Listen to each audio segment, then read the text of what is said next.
So you want to learn a new song on the violin, but you're struggling to make it sound the way you want. The issue is most people hope that repetition will be enough. But after a few weeks, they see that it didn't really improve.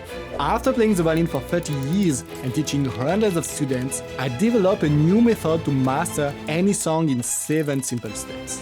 Whether you're a beginner or have been playing for years, we are going to go through each step in detail and apply it to an actual piece of music, so you can see it in action and know what you need to do yourself. By the end, you are going to have a proven method to master any song you want. So let's start with the 7-step method to master any piece. The reason why it's so difficult to master a music piece is that it's an ensemble of very different difficulties. First, you need to read the music sheet and understand which note do I need to play. Then you need to know when do I need to play them, what is the rhythm. Then you need to find how to play those notes in tune on the violin. And then how to have a beautiful sound with the bow at the same time. And of course, in the end, you want to be able to play it freely and musically without thinking about all those things. And the issue here is that most people try to master all those at the same time, and that's way too difficult. The solution instead is to focus on mastering each of those difficulties one after another. We'll now use as an example a beginner piece, Snow Falls Softly at Night, but I use the same method to master the most difficult pieces like Paganini Caprice. So let's listen to it first.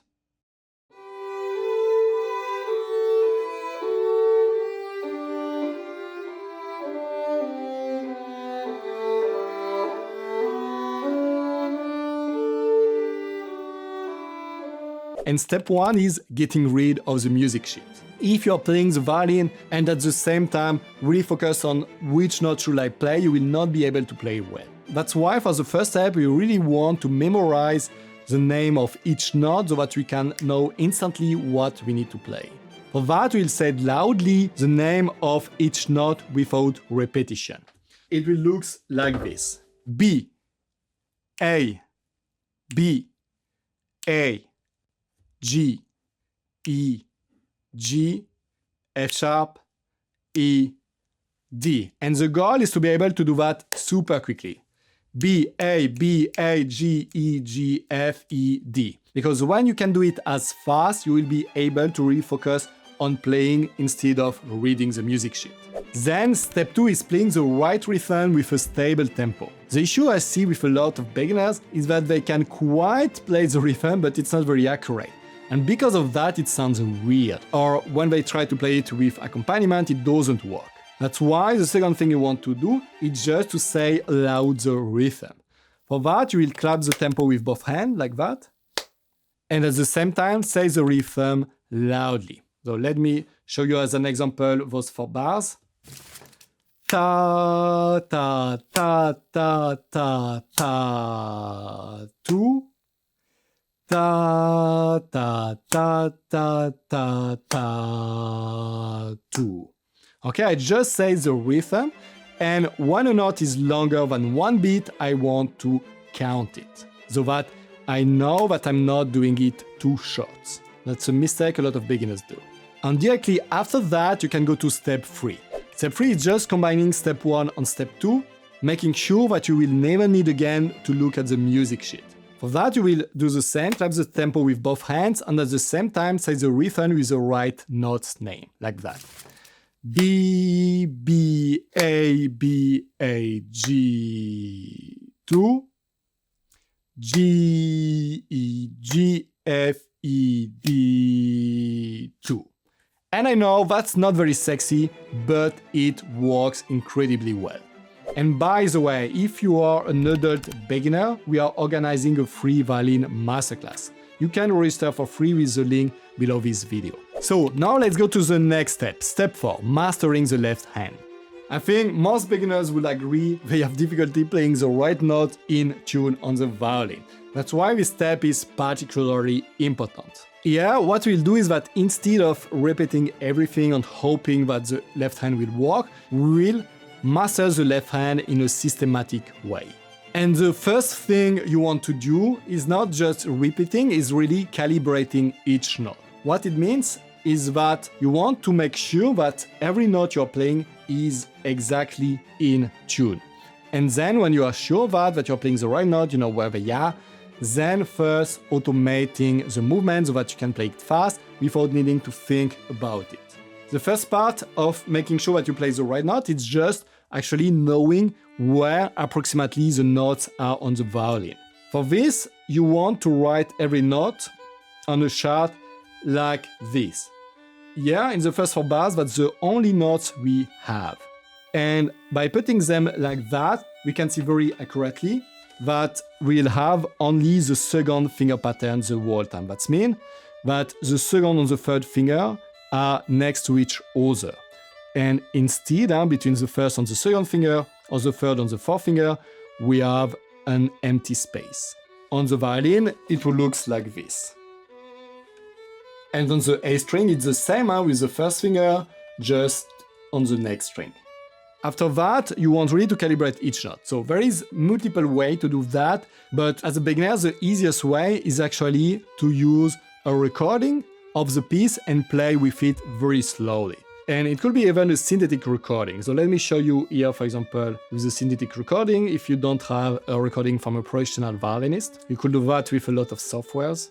What I will do is just I will put the speed very, very, very slowly so that I have enough time to match every note with my violin.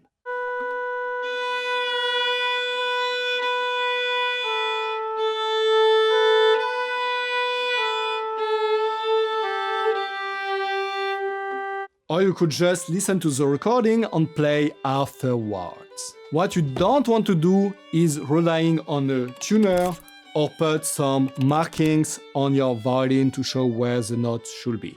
That doesn't work, because the goal is actually to improve your hearing, so that you can listen to it and know if the notes are the right or wrong with your ear. So now that we calibrate each note, we want to automate the left hand, so that we don't need to think anymore about it. For this, we'll play first 1 note per beat, then 2 per beat, then 3 per beat. Let me play it for you. 1 per beat.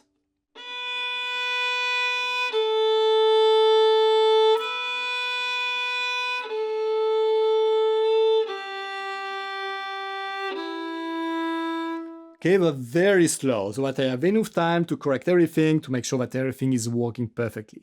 Then I go to 2 per beat.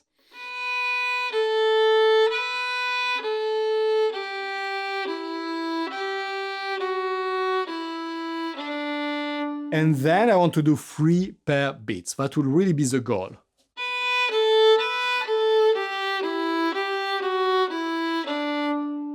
At this point, I'm able to play the left hand very fast and very accurate, so that when I will play my piece in the end, I don't need to worry anymore about the left hand. But now we need to master the bow, and that's where step 5 comes. How to get a beautiful sound. Most students don't practice the bow on his own. They always practice it with the left hand, but then they are focused on the left hand the whole time. And that's why something very useful is to practice your piece on open strings. That means you will play everything like you will normally do, but without the left hand, just with the bow. So if we take the first part, that will actually looks like that.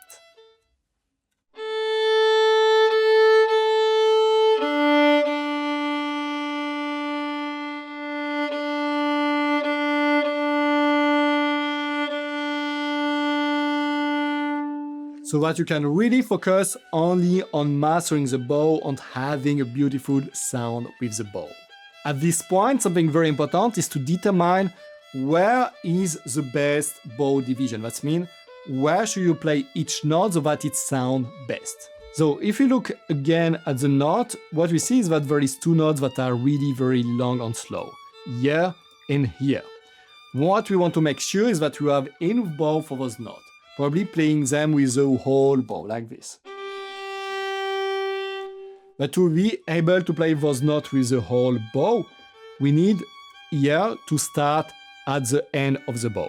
So here, if we look at it, I start down bow, that means like this, and then I play up bow. Okay, so it's down, up, down for this note. So if I want to play it with the whole bow, I will need to start at the frog. So I want before to make sure that when I come to this note, I will be at the frog. That's why here I want to start in the first half of the bow, what I call B1, the first part of the bow from there to there. Okay, so let me look at my bow.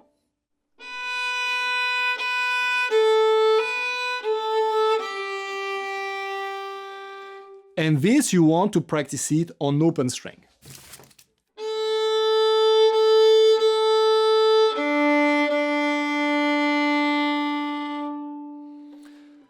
So, when the bow is working well, you want to go to step 6. Step 6 is just putting it all together, but with a special focus on just playing beautifully technically. Playing the right note, having a beautiful sound, but no vibrato, nothing crazy, just playing beautifully. That's mean I will play everything, but very simply.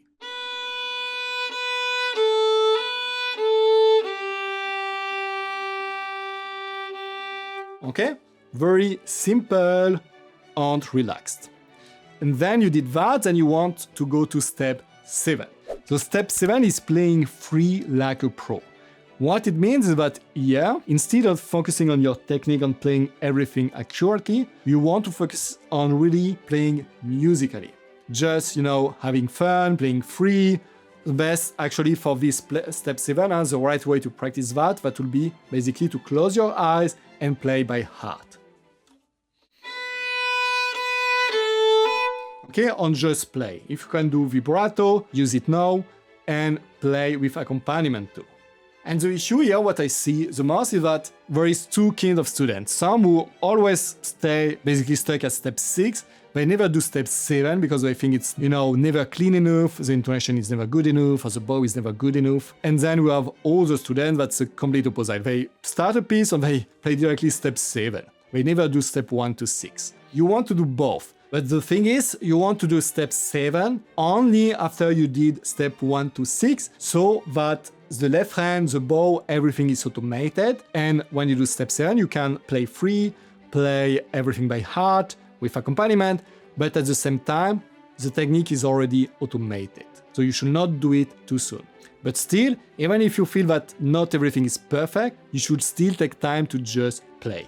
Because that's the goal, and at the same time you will see that actually when you just let go and just play and forget about the technique, but very often actually it will still work if you did all the previous steps. So remember, you are just one step away of playing the violin beautifully.